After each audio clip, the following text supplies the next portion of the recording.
Assalamualaikum semua. Hari ni kita nak bercerita pasal pemilihan servo untuk RC lah, especially untuk RC. So ada banyak servo kat luar sana tu. Kalau kita buka online shopping mana-mana, nampak banyak lah option servo.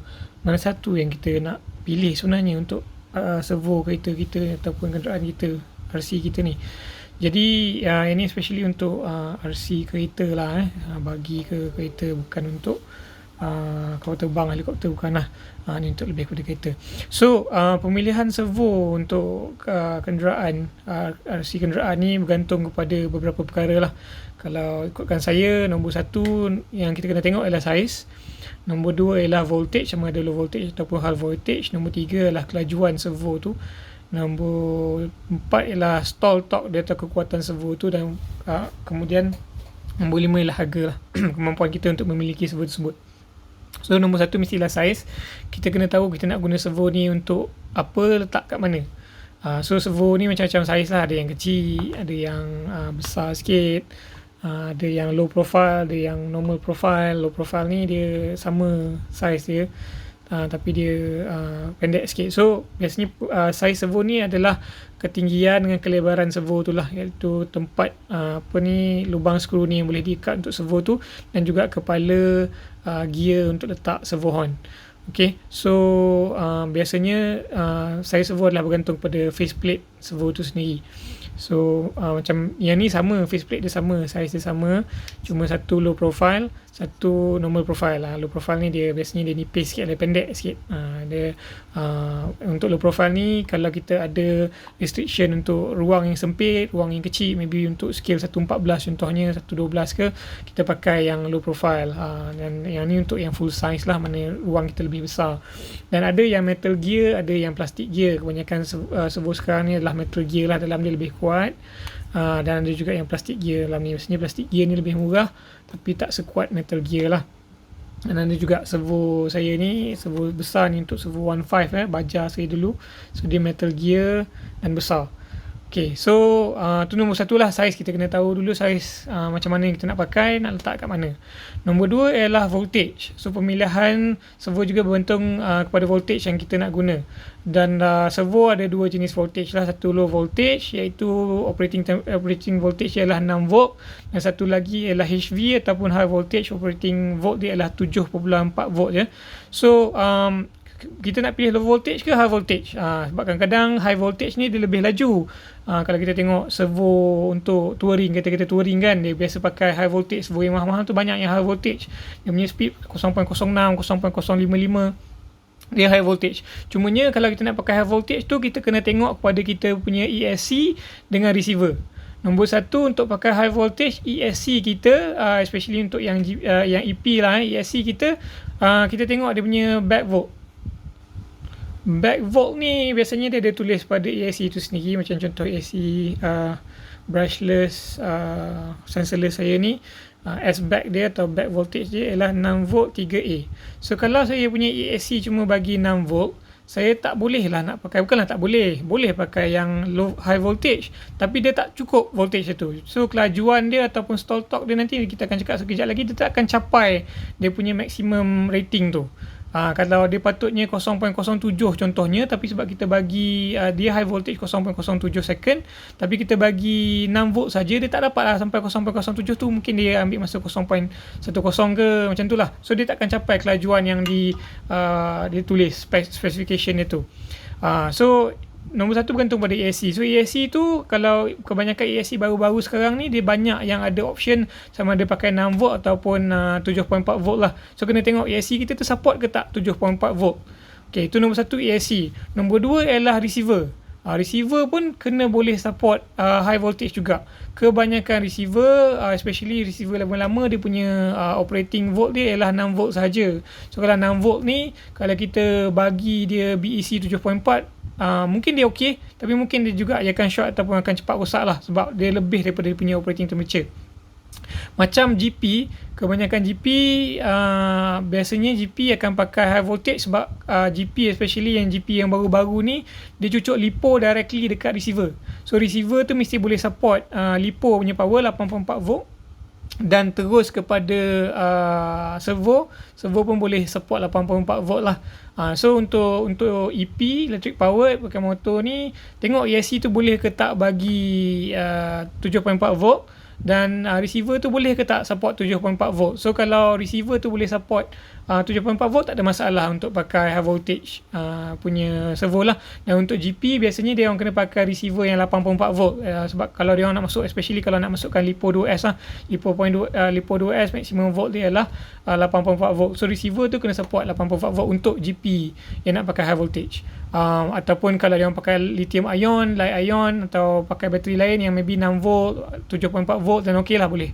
Make sure receiver tu support bateri yang kita nak pakai untuk GP. Untuk ESC biasanya dia ada sama ada 6 volt ataupun 7.4 volt lah. So kena tengok sama ada untuk EP ni kena make sure receiver tu boleh support 7.4 volt atau 6 volt. So itulah, mesti tahu ESC dengan receiver kita boleh support volt macam mana, baru kita boleh kalau dia support high voltage 7.4 volt, baru kita boleh pakai servo yang high voltage HV lah, ada tulis HV macam ni.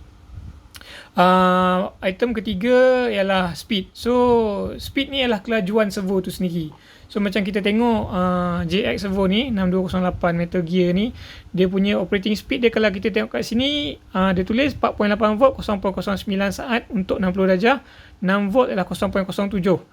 So kat sini lagi kecil nombor tu lagi laju lah. Maknanya ini yang apa yang manufacturer claim lah ya. Saya tak pastilah betul ke tak, tapi ideanya lagi kecil nombor dia punya operating speed ni 0.07 contohnya, dia lagi laju. So untuk servo ni kalau kita bagi dia 4.8 volt sahaja, dia kelajuan dia akan ambil masa 0.09 saat untuk pergi 60 darjah. Ni 60 darjah 60 darjah dia tak sampailah 90 darjah. Kalau kita bagi dia 6 volt, dia boleh pergi dia boleh pergi 60 darjah dalam masa 0.7 saat, which is lagi laju. Tapi ini servo antara contoh servo low voltage, sebab dia tunjuk kat situ 6 volt saja. Yang ni adalah servo SPT 4412 LV tu indicate low voltage lah. Kita boleh tengok sini SPT ni bagus dekat servo dia tulis specification dia 6.0 which is low voltage, 0.09 maknanya berbanding dengan servo JX ni. Servo JX ni kalau ikutkan lebih laju, sebab untuk pergi 60 darjah ni JX ni 0.07 saat je, yang ni 0.09, which is slightly sedikit lebih lama lah berbanding JX. So kalau betul lah apa yang manufacturer ni claim kelajuan servo dia orang ni, yang 6208 MG ni lebih laju lah daripada 4412 LV ni. Okay, tu adalah servo speed. So kita nak cari, kalau kita nak main touring contohnya, kita nak respon yang pantas untuk servo kita kena cari dia punya servo speed sekecil yang boleh lah. Yang paling kecil saya pernah tengok, kalau tak silap saya 0.055, dekat 0.06 macam tu lah. Tu antara yang laju, tapi tu tak silap saya high voltage.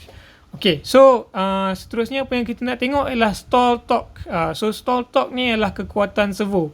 So kekuatan servo ni ialah berapa berat servo ni boleh tolak atau dia boleh push, tarik atau tolak, bergantung pada voltage yang diterima. So again, untuk servo 6208 MG ni, kalau kita bagi dia 4.8 volt, dia boleh tolak sampai 6.8 kilo. Kalau kita bagi dia 6 volt, dia boleh tolak sampai 8.2 kilo. So macam saya main touring EP 110, kit tu sendiri dalam 2 kilo.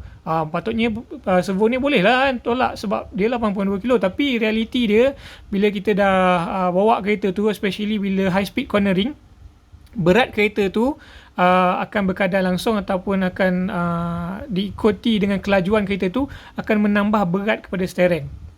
So mungkin pada kelajuan tinggi, steering kit tu boleh sampai 10 kilo contohnya.